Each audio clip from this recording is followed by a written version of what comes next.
오늘 이렇게 주님의 은혜 가운데 또 이곳에서 여러분들 만나 뵙게 돼서 감사하고 기쁜 마음입니다.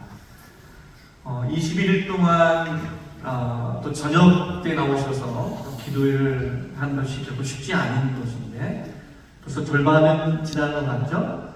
절반이 가장 또 어떻게 보면 힘들 수 있는데 또 오늘 이 시간에 또 나오셔서 하나님의 은혜를 받고자 이 시간 또 믿음으로 나오신 여러분들을 위해 하나님의 놀라우신 은혜와 축복이 있게 될 줄로 믿습니다. 오늘 보니까 또 우리 자녀들도 많이 나온 것 같아요. 대단합니다. 이렇게 어린 자녀들이 또 저녁 때 함께 나오는 것이 또 하나님의 은혜인 줄 믿습니다. 우리 어린 자녀들을 위해서 박수 한번 드리겠습니다. 함께 찬양팀으로 또 찬양의 신 찬양팀과 우리 성가대 우리 분들이 감사의 박수 한번 드리겠습니다.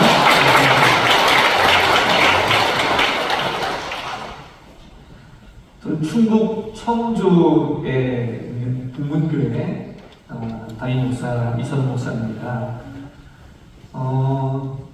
저는 조성철 목사님과 좀 특별한 인연이 있는 것 같아요. 좀 앞에 이 말씀 좀 드려야 될 것 같아서 어떻게 오시게 됐나 궁금하신 분들이 계실지 몰라서요.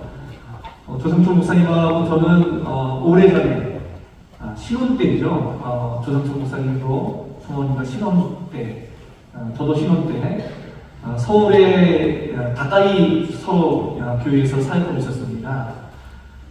저는 서울역에 있는 교회, 또 목사님은 충정동에 있는 교회에서 사역하고 있었는데 또 제 아내가 또 함께 조성철 목사님과 사역 교회 같은 교회에서 사역하고 있어서 수요 예배를 마치면 저녁을 마치면 또 중간에 있는 그 시장에서 만나서 떡볶이도 먹고 오뎅도 먹고 이렇게 먹고 이제 교제하는 그런 시간이 있었어요.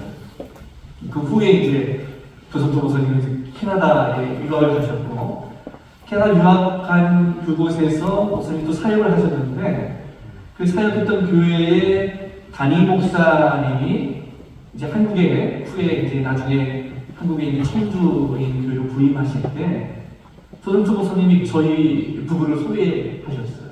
한국에서 이런 두 부부 목사님이 계신데 같이 사역하면 좋겠다고 해서 저희가 청주에 있는 그 교회로 또 무력적 사역을 하게 됐습니다. 이만하면 대단한 일은 아닌가요? 네. 이렇게 또 우리 조승 목사님 또 열정적으로 설교 계신 금암교회에 또 와서 또 여러분과 말씀을 함께 나누게 된 것이 또 기쁨이고 감사합니다. 하나님께서 오늘 이 시간 또 우리의 모든 삶 가운데 하나님의 놀라우신 성령의 능력으로 역사하시고 또 인도해 주실 줄로 믿습니다.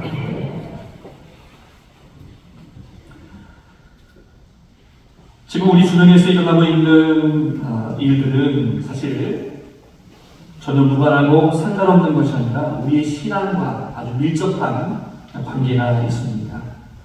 왜냐하면 우리 주변에서 일어나고 있는 일들을 통해서 우리는 하나님의 역사하심을 바라보기 때문입니다. 그런데 우리는 우리 인생을 살면서 어려운 위기들이 우리의 삶 속에 몰려올 때마다 이렇게 질문을 하곤 하죠. 하나님이 지금 어디에 계십니까? 이런 문제 가운데 있는데, 이런 어려움과 고통 가운데 있는데 하나님은 지금 어디 계시는가? 이렇게 묻게 됩니다. 지금도 세계 각처에서 일어나는 전쟁과 지진과 테러와 같은 끔찍한 사건들로 인해서 수많은 사람들이 목숨을 잃는 것을 바라보면서 사람들은 이렇게 질문합니다.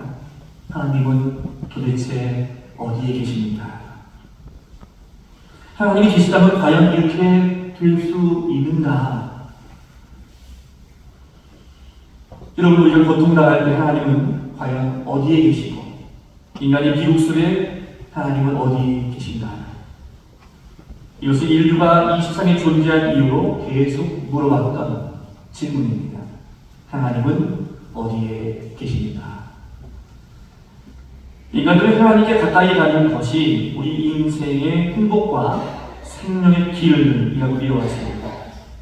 그래서 모든 종교는 나름대로 자신의 종교의 신에게 가는 방법들을 제시합니다.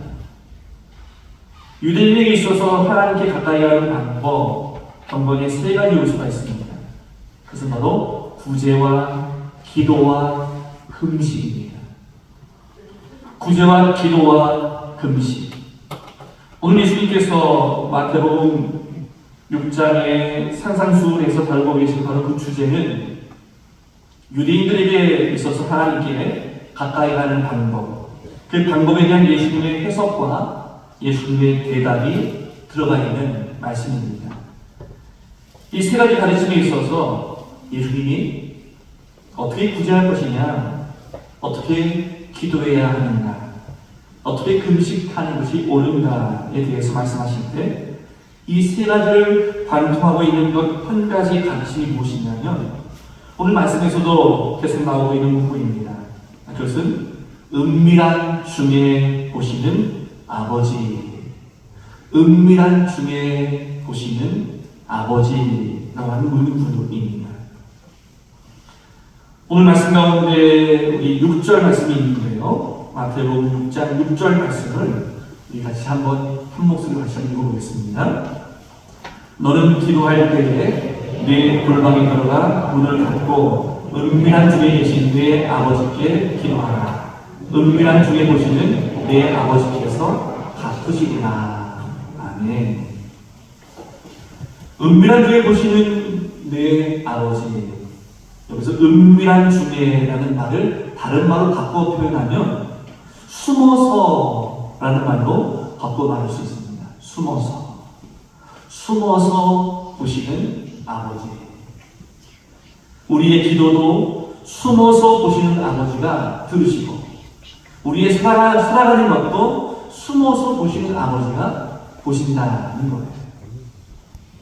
예수님에게 있어서 하나님은 누구시냐면 숨어서 보시는 아버지이십니다. 이것이 바로 예수님이 하나님을 바라보시는 관점입니다. 신학교에 가서 처음 배우는 것 중에 하나가 조직신학이라는 것을 배웁니다. 이 조직신학이라고 하는 과목은 우리가 이제껏 알아왔던 신앙과 믿음의 세계를 가르치는 것입니다. 그 중에 가장 방대한 부분이 신론이에요. 하나님이 누구시냐는 것입니다. 수많은 가르침들이 있는데 예수님이 오늘 말씀하시고 예수님의 사역과 예수님의 모든 가르침을 통해 말씀하신 하나님에 대한 예수님의 이해 한 가지는 은밀히 보시는 아버지, 숨어서 보시는 아버지, 바로 이것입니다. 그러면 도대체 은밀히 보시는 아버지, 숨어서 보시는 아버지는 어떤 분이실까요? 모든 종교에 있어서 가장 중요하게 생각하는 것은 바로 경건의 모습입니다. 어떤 종교는 조용히 자신을 바라보면서 자신을 내려놓는 것을 참된 경건이라고 그렇게 말하고 있어요. 또 어떤 종교는 자비한 마음으로 어려운 사람들을 구제하는 것을 참된 경건도 그렇게 말합니다.